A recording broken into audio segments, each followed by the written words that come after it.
Bienvenidos, bienvenidas. Tenemos el placer de estar al lado de una leyenda. Lo hemos podido conseguir para ustedes, amigos bolivianos, y acá tenemos a un ídolo del fútbol boliviano, a una leyenda de la selección, a una persona que clasificó al Mundial 94 a Bolivia y es el único que puede decir que tiene la dicha de haber participado en un Mundial con la Verde. ¿Cómo estás? Marco Antonio El Diablo Echeverry.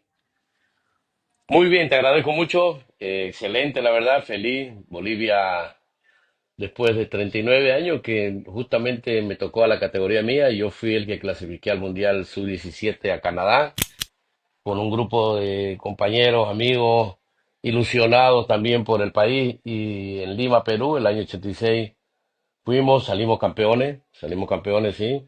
Y fue algo único, como te digo, después de 39 años se ha logrado como objetivo llegar al Mundial. Quizá la única diferencia de esa vez fue que nosotros sí salimos campeones, nos llevamos todos los trofeos, yo me llevé tres, la selección se llevó el de campeón, yo me llevé el de goleador, mejor jugador y fair play. Entonces a mí me fue extraordinario y la Conmebol hizo una mención muy importante hace unos años donde decía, hace 20 años, algo así, o 30 años, Echeverry fue el mejor jugador de América en Lima, Perú. Ahora les toca a la nueva generación, entonces me gustó mucho. Y ayer pasó algo muy lindo con el país, vamos a decir, ¿no? Con este grupo de niños que representaron y dieron la satisfacción y esa esperanza de un futuro mejor para el país, porque aquí está el comienzo de un futuro nuevo para Bolivia, ¿no? Perfecto, Marco. La verdad que, bueno, felicitarte también por ese logro histórico que tuviste ahí con tu grupo. Ya que empezaste tocando el Mundial Sub-17, voy a encarar primero por ese lado, después vamos a preguntarte más cosas. Eh, Quería decirte que ahora, después de 38 años, ¿no? Bolivia logró clasificarse a un Mundial Sub-17.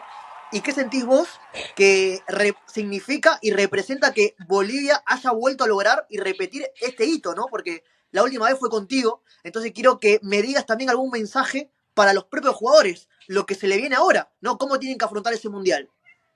Justamente lo que le decía, ¿no? Ellos tienen que ver como el comienzo de su historia en el fútbol. Aquí comienza mi historia en el fútbol, porque están con 15, 16 años, ahora viene la parte profesional. Dios quiera que continúen con este proceso ellos mismos, porque el proceso pueden venir otros técnicos, pero si ellos quieren, pueden seguir avanzando y cumpliendo sueños de jugar profesional, de jugar para la selección mayor. Creo que son ámbitos muy importantes donde uno como futbolista dice, si uno, yo quiero llegar, yo quiero ser futbolista profesional, quiero jugar ya sea en tu equipo de niño, no sé, si sos hincha de Blooming, de Oriente, de Bolívar, de Strongest, y poder jugar o irte al exterior, a equipos grandes, soñar con un llegar a un Barcelona, a un Real Madrid, a un Milan, a Juventus, un PSG, equipos gigantes. Yo creo que ahí está su sueño de ellos, ¿no? Ahora a disfrutarlo, lo felicitamos, creo que ha sido un objetivo cumplido, muy lindo, y como digo, no solo para ellos también, porque viene el futuro también del fútbol boliviano que se lo ve con muy buen pie, digamos, ¿no? Entonces, creo que estamos en buenas manos. Eh, Salimos airosos de una competición que es dura, difícil. Bolivia nunca se había acercado después del 86 casi a una instancia así. Entonces creo que se valora de que el objetivo principal era llegar al Mundial. Se prepararon a eso. Quizás ahora jueguen mucho mejor en el Mundial, ¿no? O también le pueda pasar lo que muchas veces pasa, que te enfrentas a selecciones que vienen trabajando por años y la ventaja va a ser de que ellos, la ilusión que tienen y que le han dado al país y la esperanza está en las manos de ellos. Quiero recordarles a la gente que la camada de Marco Antonio Echeverry resultó ser la única que salió campeón en un sudamericano sub-16 y luego fueron al Mundial de Canadá. Así que atentos a este Mundial sub-17 que ya Marco tiene en su espalda, ¿no? Un Mundial sub-17 y un Mundial con la mayor. No, ya Quiero tenía mencionar... uno. Tenía el ¿Cómo? primer, tenía el primer Mundial Sub-15 que se jugó en China. Y yo también lo jugué representando a Claro, Bolivia. tenés razón, tenés razón. Jugué tres O sea, mundiales yo representando al país. qué grande. Felicitaciones, Marco. Bueno, Te quería preguntar si viste algún chico que te llamó la atención de esta camada. eh, no vi muchos partidos, no voy a mentirlo, pero creo que Maraude puede ser. Vi Sí, a Maraude. una, aparte, hijo de un gran goleador que llegó a Bolivia, hizo una gran campaña en el país, así que, eh, pero yo creo, vi algunos los avances que daban siempre, los compactos, y vi una Bolivia muy atrevida, con mucha confianza. Me gustó mucho, la verdad, y no hubo acepción, creo que fue Argentina, los demás fueron partidos súper parejos y eso da una motivación especial, el acercarnos al nivel de otras selecciones que siempre eran goleadas, digamos, ¿no? Entonces creo que eso es una ilusión muy linda para los futbolistas, para el hincha, para los dirigentes, para los técnicos, de que estamos quizás empezando esta historia con una nueva camada que nos puede dar muchas satisfacciones. Está bien, amigo. Escúchame, quiero preguntarte, vos tuviste la oportunidad de estar en el Mundial. ¿Qué fue lo que aprendiste acá que le podés aconsejar a los jugadores lo que tienen que repetir y lo que no tienen que repetir? Justamente. A ver, el Mundial 85 en China, que fue el Mundial que se hizo a nivel infanto juvenil, el primero, es más, la academia fue invitada directamente a la Academia Tahuiche. El único Mundial que se hizo en el sub-15, el primero, perdón, la FIFA a China como anfitrión y Bolivia, porque fue el causante del fútbol al nivel infanto juvenil, los invitó directamente. Entonces, nosotros no jugamos clasificación, fuimos invitados directo al Mundial. O sea, es algo Ahí muy va. importante que muestra el trabajo que tenía la Academia Tahuichi al mando de un ingeniero Rolando Aguilera.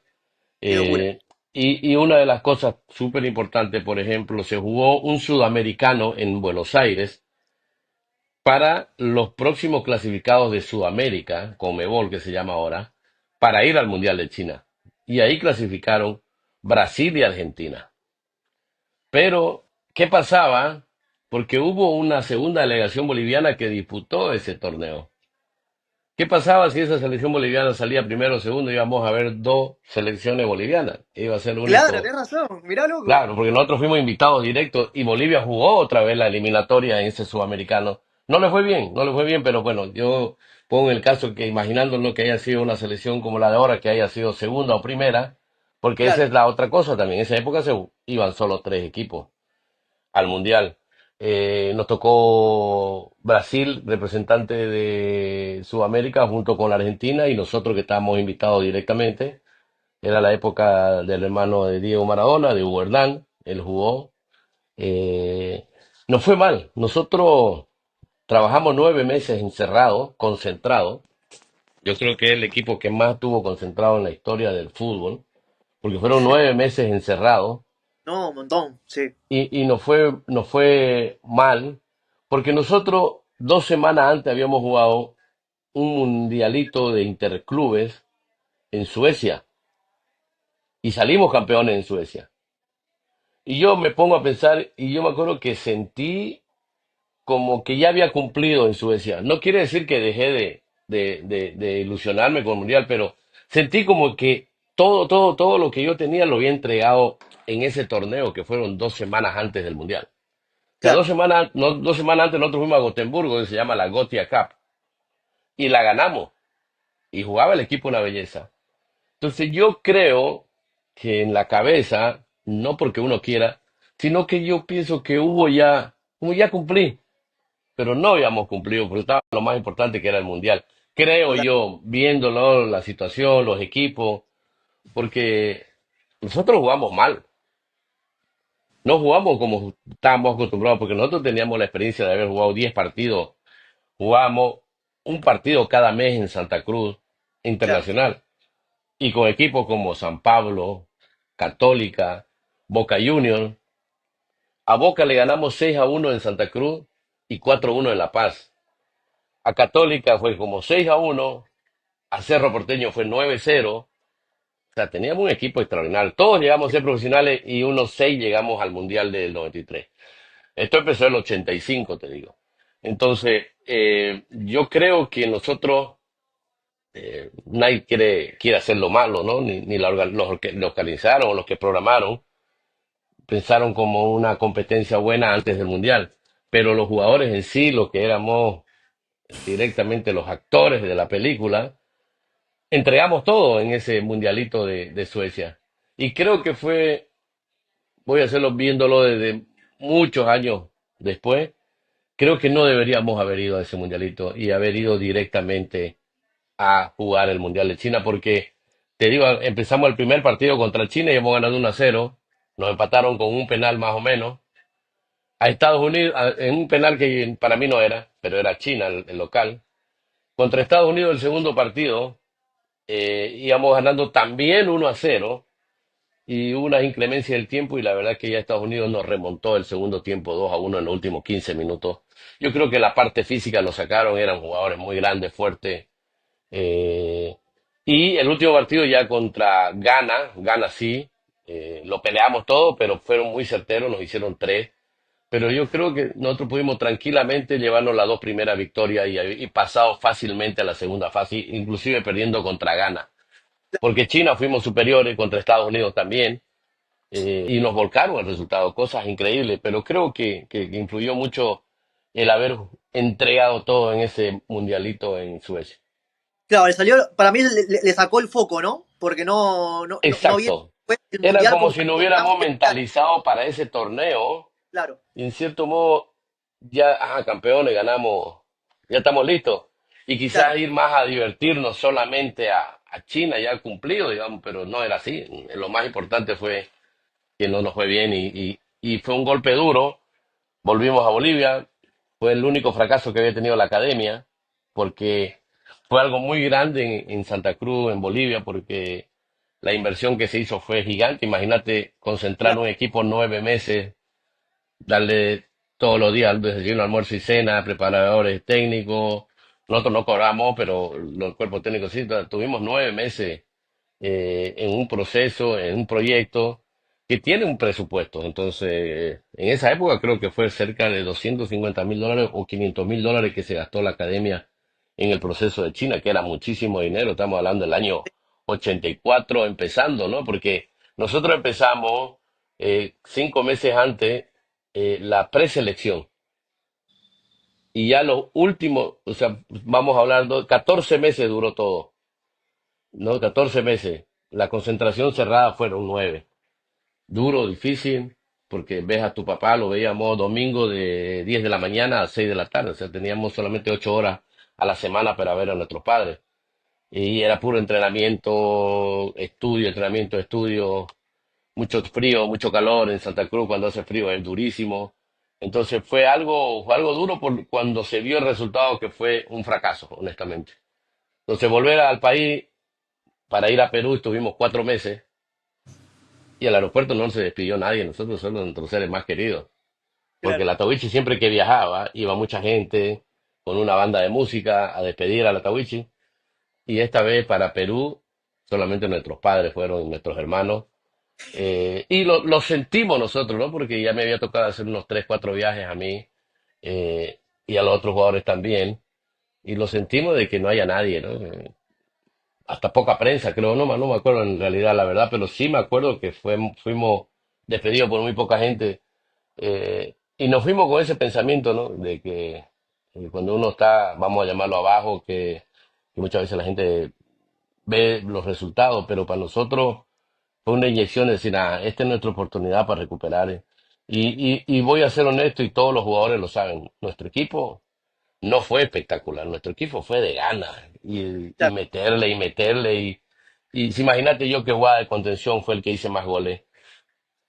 Quiere decir que los demás trabajaban durísimo para que otro haga el gol.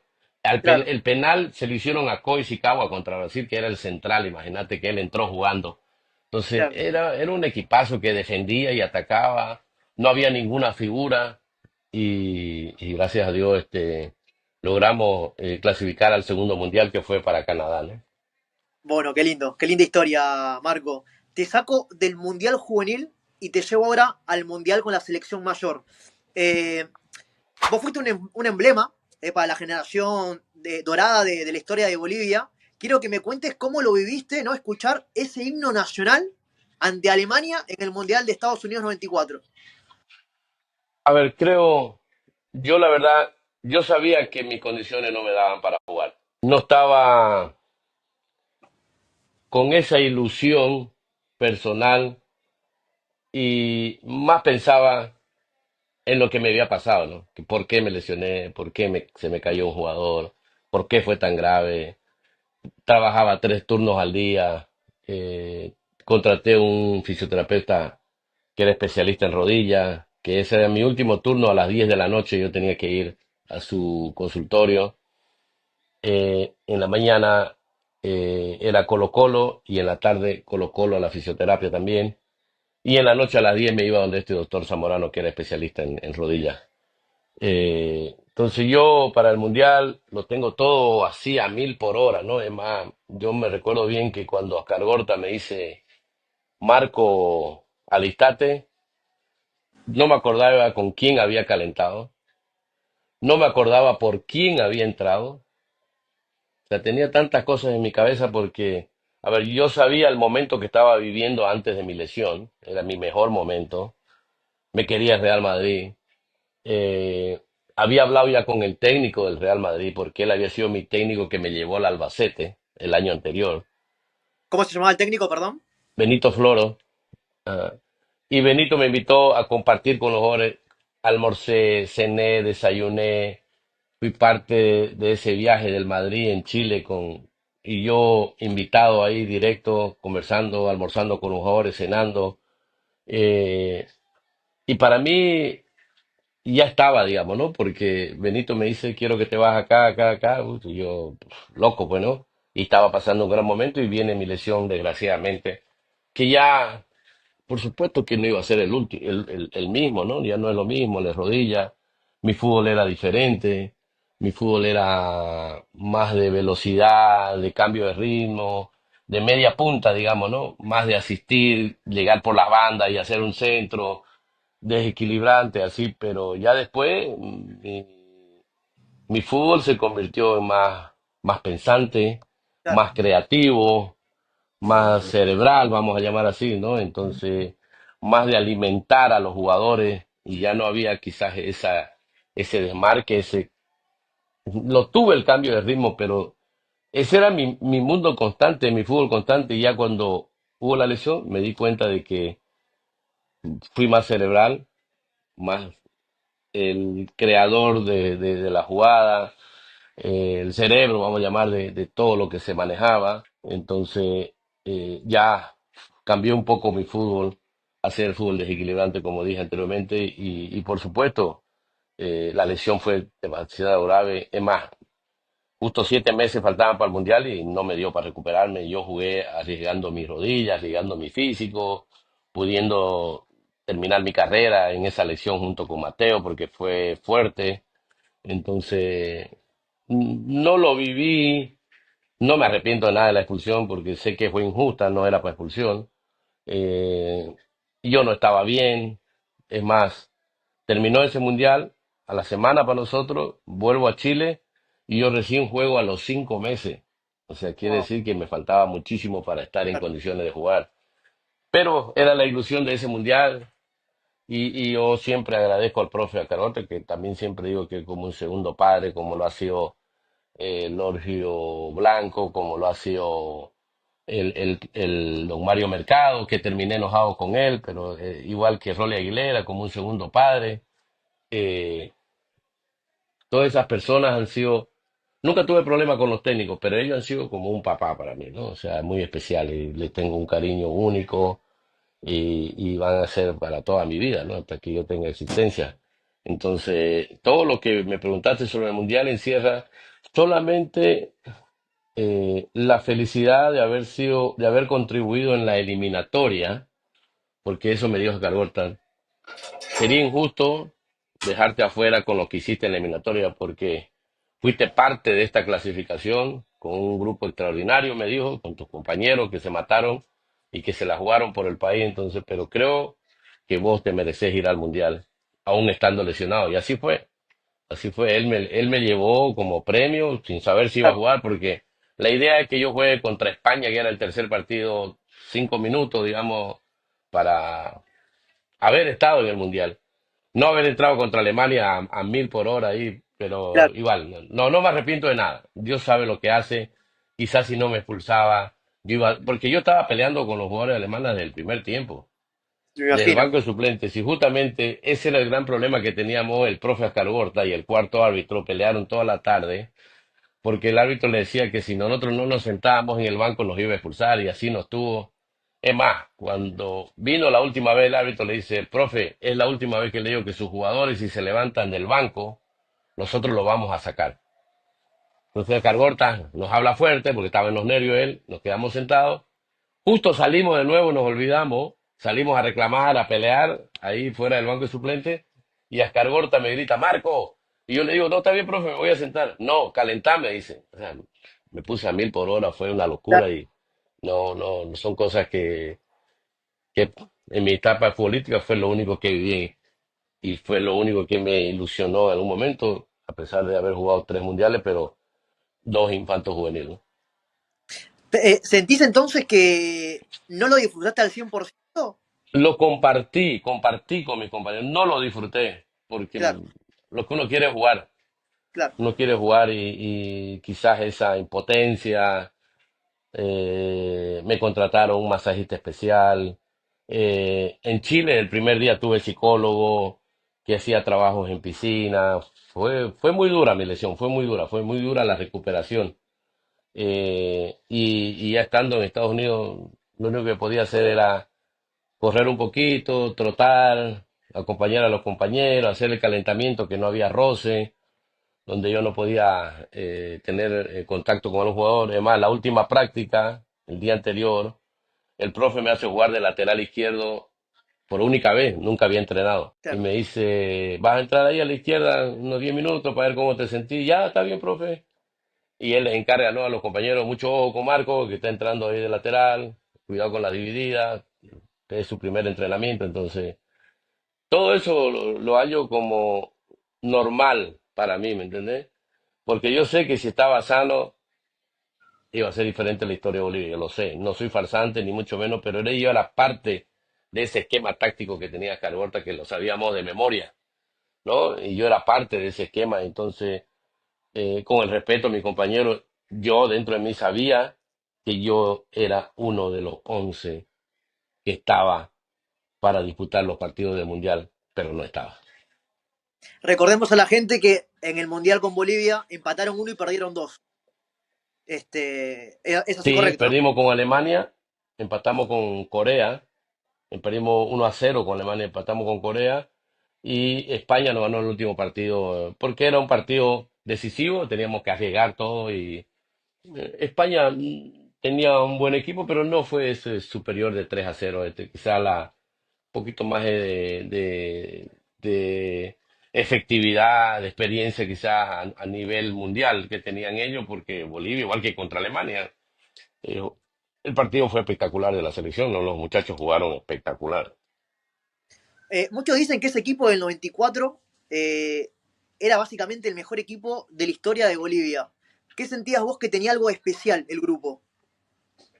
Es que eran jugadores diferentes, eran jugadores fuera de serie, ¿verdad? Platini, Sánchez, Melgar, nuestro querido Ramiro Castillo, eh, Rimba, Sandy, Juan Manuel, Jaime Moreno, Álvaro. Escucha, era extraordinario el equipo. Manuel Peña, que después brilló en el Villarreal. Eh, Quintero, que es técnico ahora en Gremio, en Cruzeiro. Claro, Eh, Carlos Truco. Escucha, la verdad que Valdivieso, Julio, la verdad no me quiero olvidar de William. Todo ese grupo, vos lo mirás uno a uno y todo, la mayoría. Milton venía de jugar en Boca y en River, imagínate. No, o sea, nadie juega en Boca y en River. Nadie. Solo Milton Melgar.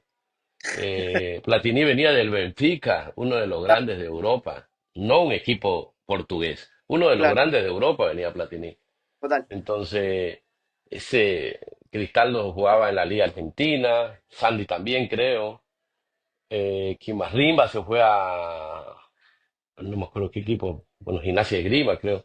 Entonces estaba un nivel increíble, una personalidad, el equipo jugaba como quería, como le da la gana, presionaba siempre, jugamos igual a todos lados. El único traspié que tuvimos fue ese partido especial contra Brasil que lo ganó 6-0, Claro, que aunque no lo crean, el primer córner del partido fue para Bolivia.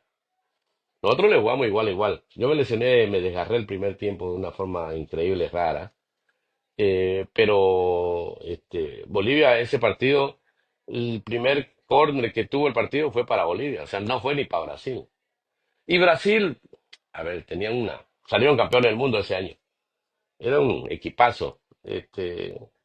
Pero sí, habían sufrido esa derrota en La Paz que era inolvidable para ellos, para la historia, para toda su vida. Y yo jugando contra mis ídolos, ¿no? Porque siempre mis ídolos fueron la selección de Brasil, honestamente. Y ya la época de Diego, todo eso, para mí, Maradona siempre va a ser el número uno, a pesar que tengo y sé que Messi es un extraterrestre igual, es un claro, fuera de serie.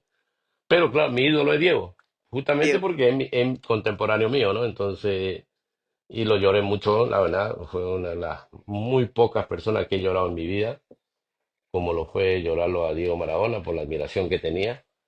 Y como te digo, ¿no? Yo creo que la selección en ese año fue algo único, único, único, que la calidad de los jugadores hicieron que ese equipo fue muy bien el sistema que trajo el profesor Ascar Gorta y lo desarrollamos de una manera increíble. Bolivia está teniendo, a mi manera de ver, un andar increíble a nivel formativo. Si bien no acompañan los resultados en la sub-20, siento que le hacen partido de tú a tú a los equipos. Ya hay tres prospectos que están en la selección mayor, como Paniagua, Oscar, el de Mallorca, y Macasaga de Leganés. Y siento que hace poco hablé con Oscar López, el de Mallorca, el chico del Mallorca, y le decía, no sé si Bolivia clasifica en este mundial, pero a mi criterio, el que viene lo va a poder también pelear. ¿Entendés? O sea, como que le daba tranquilidad al público boliviano, que yo sé que está todo a Sí, flor de sí. piel, está todo muy caldeado, ¿no? Y con esa ilusión y nerviosismo de si Hay, pasamos. Dime. hay un, hay un grupo humano, hay equipo, como dice Altina, hay equipo, que me parece espectacular. Se necesita una personalidad espectacular para manejar ese grupo, un tipo que los jugadores le crean, Mm. que los jugadores le crean. Vos tenés que convencer a tus jugadores. Entonces, ese grupo extraordinario creo que tiene grandes ilusiones y grandes esperanzas de poder. Ahora, yo del comienzo dije, no sé por qué estamos huyendo a este mundial, poniendo excusas de que para el 2030 no.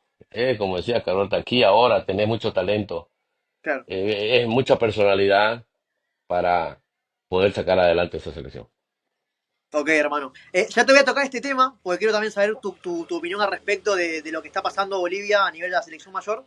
Pero quiero primero tocarte el tema de vos a nivel clubes. Sos ídolo en DC United, Estados Unidos. Le preguntás a un hincha de Colo Colo y te habla maravillas del Diablo Echeverry. Le preguntás a un hincha de América de Cali y también te habla maravillas. Quiero preguntarte, ¿qué sentís o en dónde sentís vos que fue tu mejor paso a nivel clubes en tu carrera? Eh, Gracias a Dios fueron, a excepción de Albacete, que empecé muy bien los primeros 3 meses, muy bien. Ya Don Balón España sacó el Atlético Madrid interesado en Diablo Echeverri. eh, y de ahí me sucedió un caso especial de fútbol que me tocó mucho, me hizo darme cuenta los cambios y que uno por más que tenga la cabeza fuerte, que sea duro y que uno puede doblegarse, que el cerebro hay que cuidarlo y es muy importante. Para mí, los demás clubes, y a pesar de eso, la gente me adoraba en Albacete, increíble. Porque ya, en serio, llegué 3 meses extraordinarios, mis primeros 3 meses de la pretemporada, los primeros 6, 7 partidos fueron una belleza en lo personal y como equipo. Y el de ahí del partido 9 fue donde hasta el 13, 14, que parecía que nunca había jugado fútbol.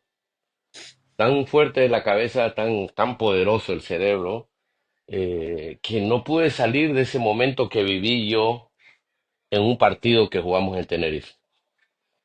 Ocurre que en Tenerife vamos a jugar allá de visitante, perdíamos 1-0, tiran un pelotazo largo, yo corro, me cruzo era con un pelotazo largo en defensa, así al espacio entre los dos centrales y el arquero, por el medio, y yo llego junto con el defensa que me cruzaba, y yo amago a darle con la cabeza y le doy con la mano. Y me la llevo, que nadie la creía, a excepción del defensa que lo vio ahí, que estaba junto a mí, y levanta la mano, pero el árbitro, el lineman, jugadores, nadie supo que le había tocado con la mano. Polémica, entro al área, me hacen un penal dudoso también. Sí. Los jugadores, en ese momento estaba Fernando Redondo y Derticia en el Tenerife.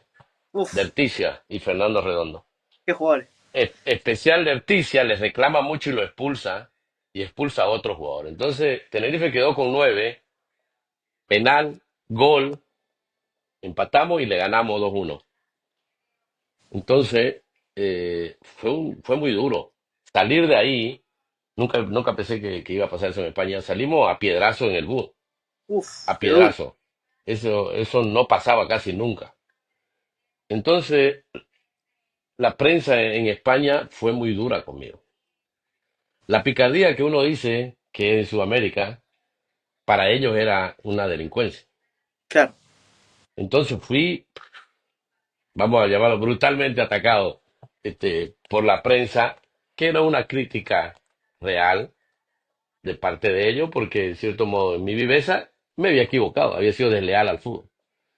Entonces, desde ahí, este fue el séptimo, noveno partido, creo. Yo empecé, al siguiente partido ya no me sentí cómodo. El otro partido menos cómodo. Y así iba pasando y me sentía que había dejado de aprender a jugar fútbol, estaba desaprendiendo.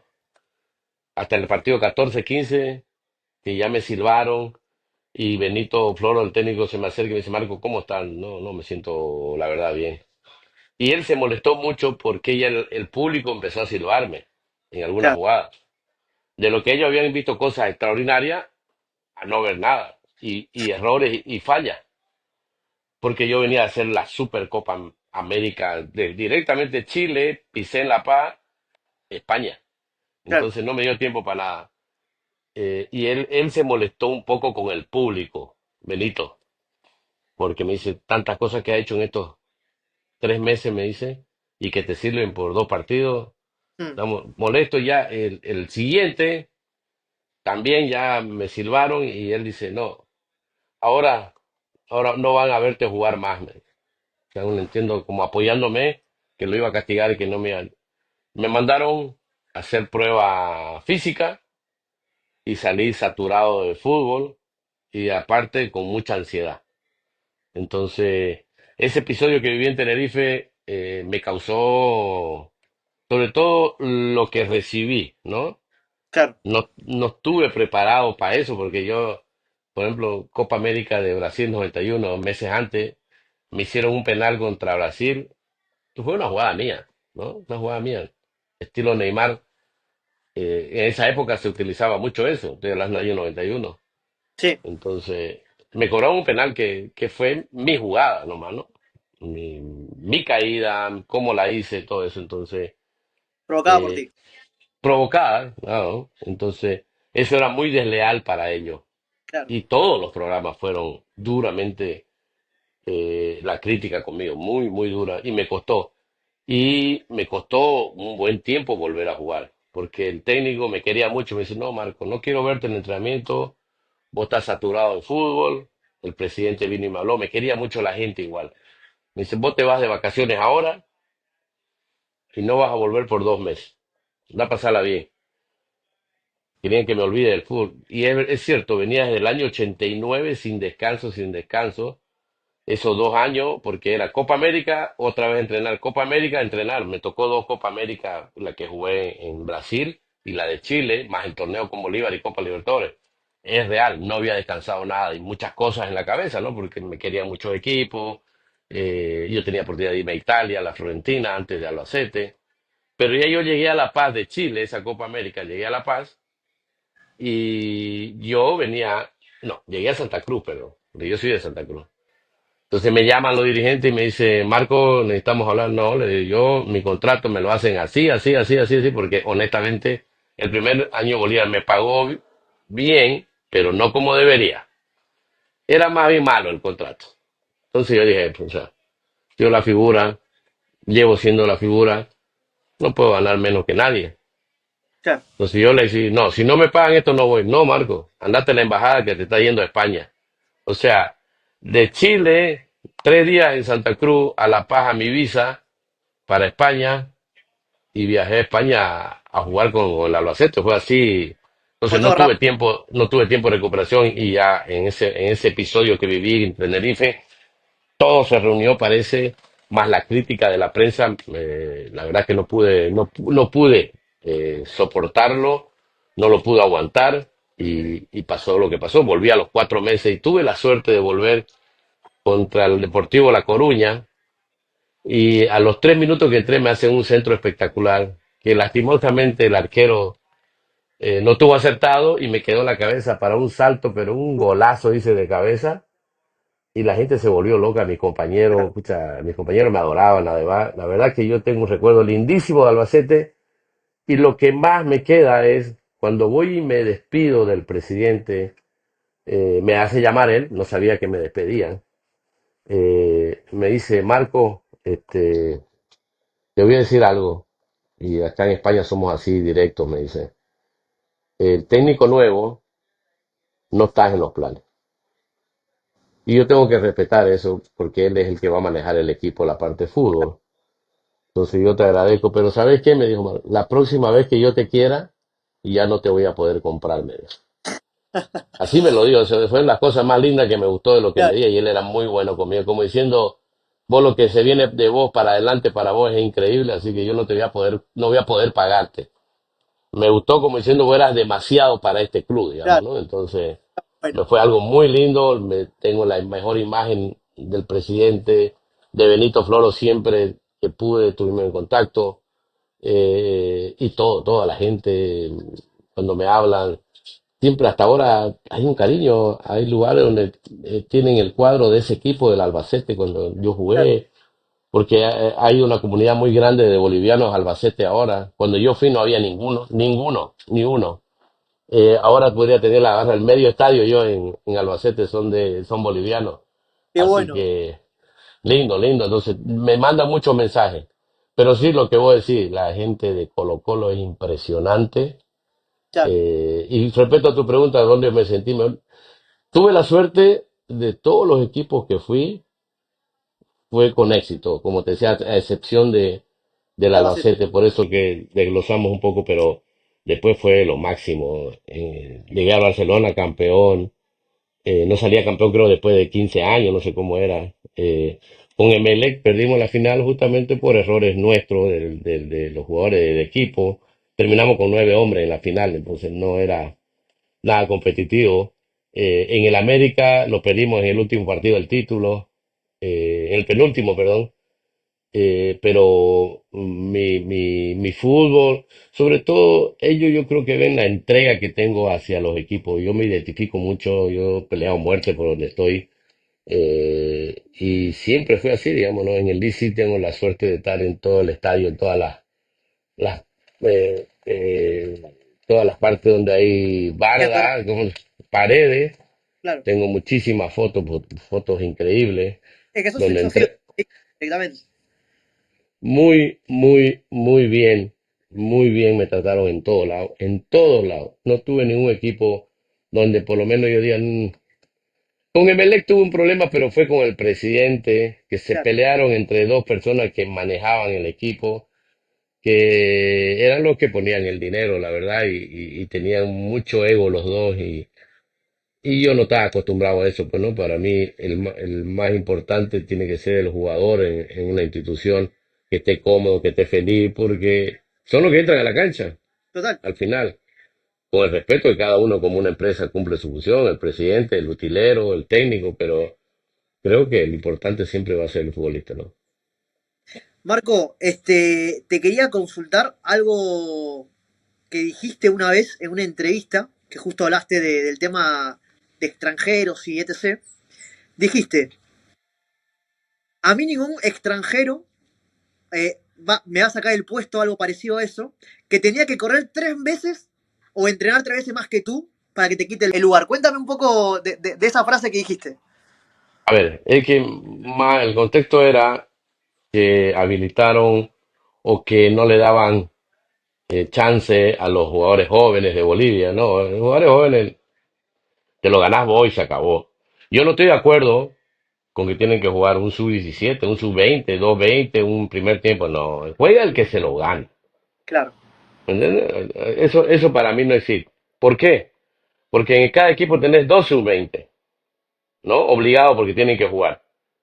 ¿Y cuál es la competición de ellos? ¿Cuál es la competencia de ellos? ¿Con quién compiten? Con nadie. Porque ellos tienen que jugar obligados. claro. Vos sos bueno y vas a jugar a los 16, a los 17, a los 18. ¿Entendés? Entonces yo para nada me sirve eso. Entonces ahí me iba yo cuando me decían que traían jugadores extranjeros y no le daban oportunidad a los jóvenes. El joven se lo gana. Nosotros con Elvin Sánchez y con Mauricio Ramos llegamos a Detroit con 17 años y hicimos el trío de oro. Claro. Con 17 años jugamos dos finales. Nunca Detroit se acercó a una final. Se acercó a una final para subir a la primera división. Pero en Qué primera locura. división nunca se había acercado a la final, como lo hizo con nosotros. Y una temporada semifinal. Y dos finales perdimos contra Strong y de Oriente, que eran equipos coperos y son los tradicionales campeones y subcampeones, digamos, ¿no? Entonces, para nosotros, para mí, me gusta que le den espacio a los jóvenes, pero tiene que ganárselo, yo creo. Coincido, Porque coincido. vos le preguntás a un jugador de ahorita 30 años, que es muy gran jugador, muy buen jugador, pero hay un sub-20 que tiene que jugar siendo normal, no lo veo justo. Claro. No lo veo justo. ¿Por qué? Porque hay una ley que tiene que jugar un niñito. Y en cada equipo hay dos jugadores sub-20. Uno está ahí para que juegue, el otro por si se lesiona ya. Dos puestos, entre comillas, perdidos. Muy pocos equipos tienen los sub-20 titulares. Quizás Sí, ahora, no estoy al tanto. Titulares así, que juegan todo el partido. Hay talentos ahora buenos. Pero la mayoría de los jugadores que contratan sub-20 es el suplemento, digamos, ¿no? Este lo tenemos ahí porque tiene que estar. por las Y dudas, yo no estoy de acuerdo con eso. Por ahí tiene que jugar un sub-17. que lo haga. ¿Entiendes? Eh, Digo, Hablando dale. con respecto a estas edades, ¿qué opinión tenés de Moisés Paniagua, que básicamente ya está jugando muchos minutos en Always Ready de Bolivia? Me encantó el otro día que lo vi contra Uruguay. Creo que fue el más atrevido. Junto con los últimos 15 minutos de Miguelito, Sí, crack. hicieron una gran diferencia. Y de Ramiro también, que está pasando un gran momento, Ramiro Vaca. Me refiero en el ataque, ¿no? En la llegada, Sí, en el cambio de ritmo, en encarar, en pedir la pelota, la personalidad. Ellos tres tuvieron excelente, excelente. Paniagua lo volvió loco a la defensa de Uruguay. Y creo que tiene 17, 18 años, entonces cumple 18 en junio, en agosto, algo así. un talentazo, entonces hay que seguir ilusionándolo y que él ojalá sea inteligente y vea las necesidades que tiene y esas necesidades que las trabaje para evitarlas y que desaparezcan esas debilidades.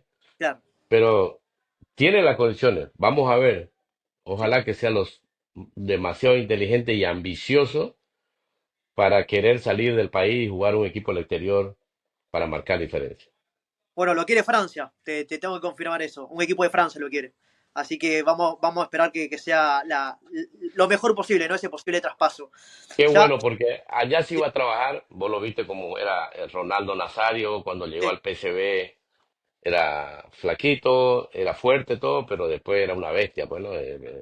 Un monstruo, entonces le va a hacer bien por las clases de trabajo, desde la alimentación, la parte económica también tiene que ser especial, así que ojalá, ojalá, ojalá Dios quiera.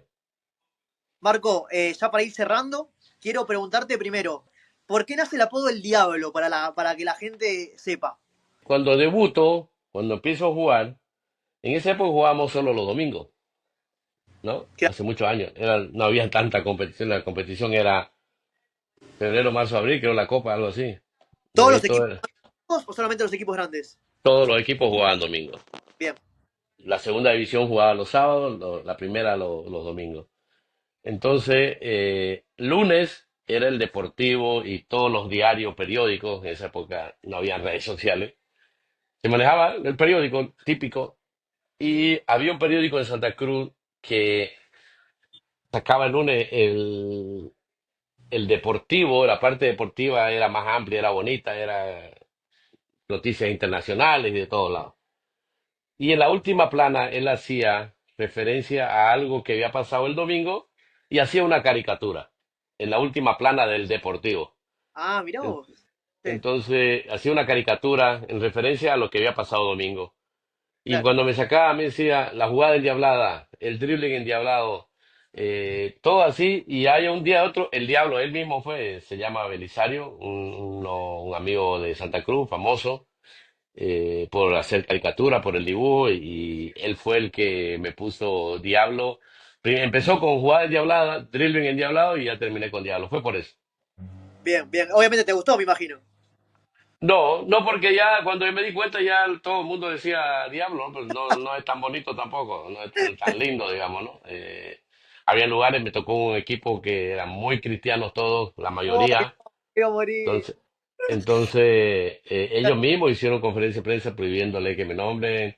Claro, El logo del equipo era un diablo con su trinche, entonces claro. ellos lo tapaban y, y sí, la verdad que fue el único lugar, pero ya yo sabía que la gente me había identificado con eso desde mis Claro. 17 años, entonces para mí era aceptarlo ya en ese sentido, ¿no? Pues la gente era diablito, diablito, entonces para mí era espectacular.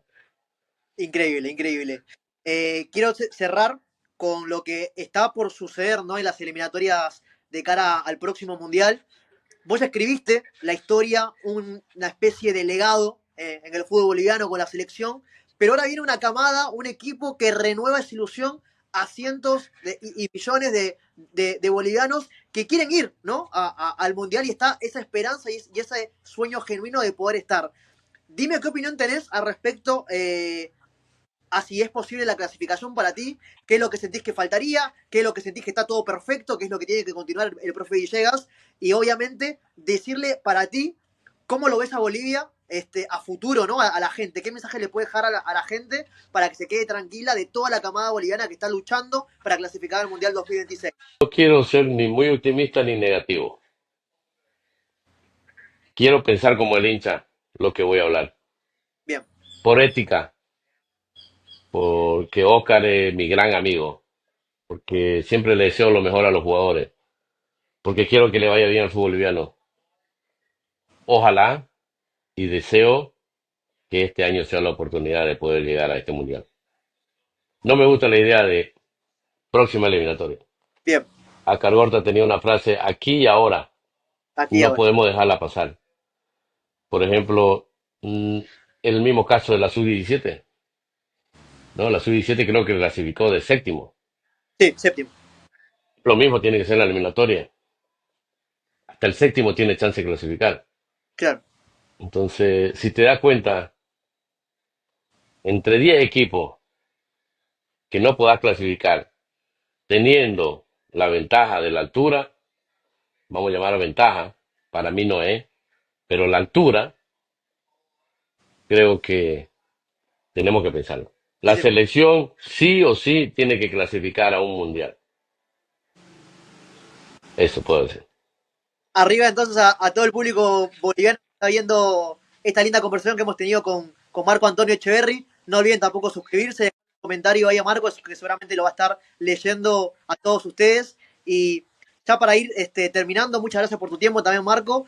Quiero que le digas un mensaje al hincha boliviano, ¿no? Que te está viendo, que le cuentes un poco qué estás haciendo actualmente, a qué te dedicas, qué es de la vida de Marco Antonio Echeverry, de lo que puedas contar.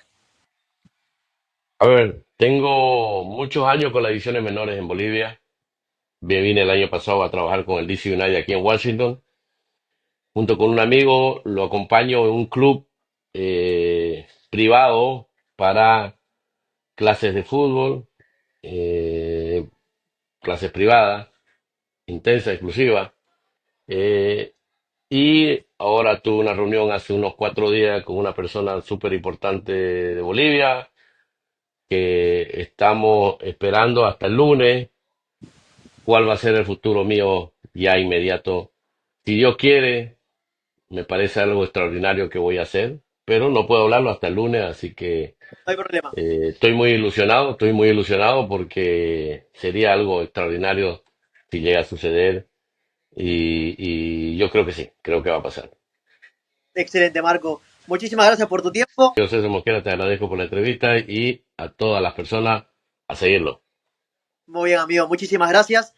Gente, déjenle un comentario a Marco Antonio Echeverry, que seguramente lo va a estar leyendo. Muchísimas gracias por tu tiempo. Sos una referencia, sos un hombre que ha hecho un montón de historia y para mí es un privilegio traerte acá al canal para que también la gente te pueda conocer un poco más este lado humano, tu trayectoria, tu experiencia y todo lo grandioso que fuiste. No, te agradezco, espero que tengas éxito también. Nada, lo que siempre le deseo a la gente es que tenga mucha voluntad, fuerza, mucha fe y mucha salud. Un abrazo para todos. Abrazo, gente. No olviden suscribirse, darle like y ojo a lo que se viene para el Mundial, que pinta bien el futuro para Bolivia. Nos vemos. Chau, chau.